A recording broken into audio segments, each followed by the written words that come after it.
The road narrowed without warning. One moment it was a 2-lane stretch of aging asphalt, scarred with old repair lines and faded paint. The next, it felt as though the forest had leaned inward, crowding the road, branches tangling overhead and blocking out the sky. Mark noticed it before the GPS went quiet. "Does this look right to you?" he asked, easing off the gas.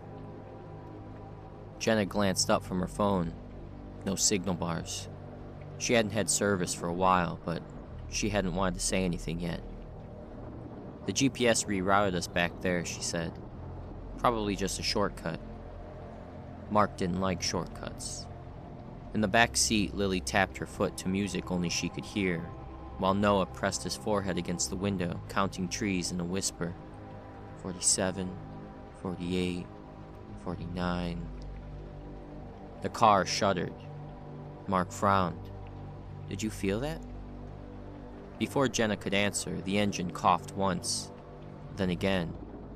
The dashboard lights flickered, dimmed, and the car rolled forward in silence, coasting until it came to a stop in the middle of the road. No birds, no insects, just the soft ticking of cooling metal. Mark turned the key. Nothing. He tried again. The engine clicked weakly, then went silent. "That's not great," Jenna said. Mark forced a calm smile. "Battery might have overheated. We'll give it a few minutes." He stepped out, popped the hood, and stared at the engine that looked exactly the same as it always had. No smoke, no loose wires, no smell, nothing wrong that he could point to. That bothered him more than if something had been obviously broken. The forest around them was too still. When he climbed back into the car, the light had already started to change. The afternoon sun dimmed, sliding behind the trees, shadows stretching long and uneven across the road.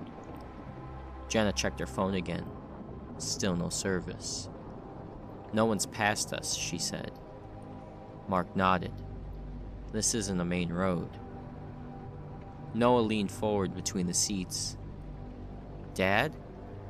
"Yeah, buddy?" "I saw someone." Mark felt his stomach tighten. "Where?" Noah pointed toward the passenger side window. Between the trees, they were tall. All three of them looked. There was nothing there, just rows of trunks, darkened shadows, and depth that seemed to go on longer than it should have. "You probably saw a shadow," Jenna said gently. Noah frowned. It moved. They waited. The light faded faster than it should have. The forest seemed to drink in, swallowing color until everything turned gray, then blue, then black. That was when they heard footsteps. Slow, deliberate, circling. Crunch. Pause. Crunch. Mark lowered his voice. "Everyone stay quiet." The footsteps stopped just outside the headlights. Silence stretched, heavy and expectant. Then came the knock. 3 taps on the driver's side window. Too soft, too careful. Jenna's breath caught. Who would... And then another knock. Same rhythm. Mark cracked the window an inch. "Hello?" No answer. Then a voice drifted out of the darkness. "Mark."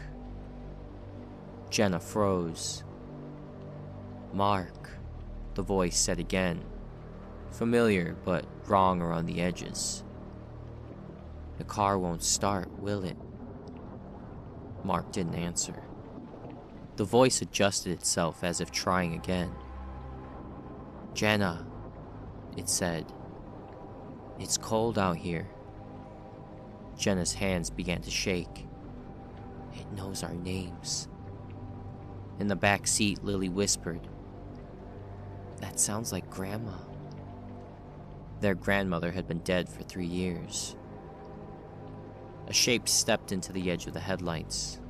Tall. Too tall. Its body was thin, stretched joints bending where they shouldn't. Its face looked like a memory someone had handled too much, features smoothed and distorted.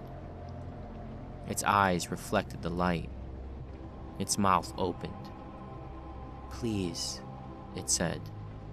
The voice layered over itself now, overlapping tones that didn't belong together. "Open the door, I'm lost." Noah started to cry. The thing tilted its head, listening, studying the sound. And then it smiled. It didn't rush them. That was the worst part. It walked around the car slowly, examining it, knocking lightly on different windows. Sometimes it spoke. Sometimes it just stood there watching. When Mark flashed the headlights, it flinched. When Jenna screamed, it laughed. When Noah screamed, it went quiet, listening. Hours passed like this. At some point, the thing began to imitate. It used Mark's voice to argue with Jenna, Jenna's voice to soothe the kids, Lily's voice to cry from the trees. Each time it got closer. Each time it got better.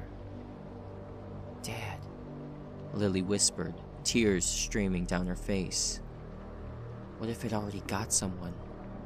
Mark didn't answer, because the thought had already rooted itself inside his mind. Just before dawn, the thing stopped pretending. It stepped fully into the light. Its skin sagged, features sliding slowly out of place. Its mouth opened too wide, stretching until the sound that came out was no longer human. "You can't stay in there forever," it said. "One of you always opens the door." The back seat handle twitched. Jenna screamed. Mark reached back, slamming the child lock into place as the handle jerked again, harder this time. The thing's hand pressed against the glass. Then the sky began to lighten. A thin gray line cut through the trees. The thing hissed. Its shape shuddered, retreating step by step into the forest as the light grew stronger. When Mark turned the key and the engine roared back to life, he didn't question it. He drove. They reached the town just after sunrise. The police station smelled like burnt coffee and old paper. The officer listened, nodded, asked questions. When Mark finished, he leaned back in his chair. "A bear, maybe," he said. "Or some kids messing with you." Jenna tried to explain the voices, the names. The officer smiled unkindly. "Forrest does that at night," he said. "Plays tricks." He took their names anyway. They thanked him. They left. Life resumed. They didn't talk about the road. But Mark never forgot something the officer muttered as they were walking out. "Funny thing about that stretch," he said. "Cars always seem to start again by morning. The forest, it seemed, was very good at letting people go. Once."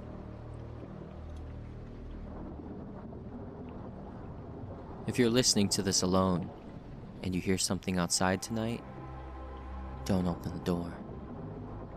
If you enjoyed this story, make sure to like, subscribe, and turn on notifications so you don't miss what waits in the dark next. New stories drop regularly here on Midnight Delight. Until then, drive safe. And if you ever break down on a quiet road, stay in the car. Good night.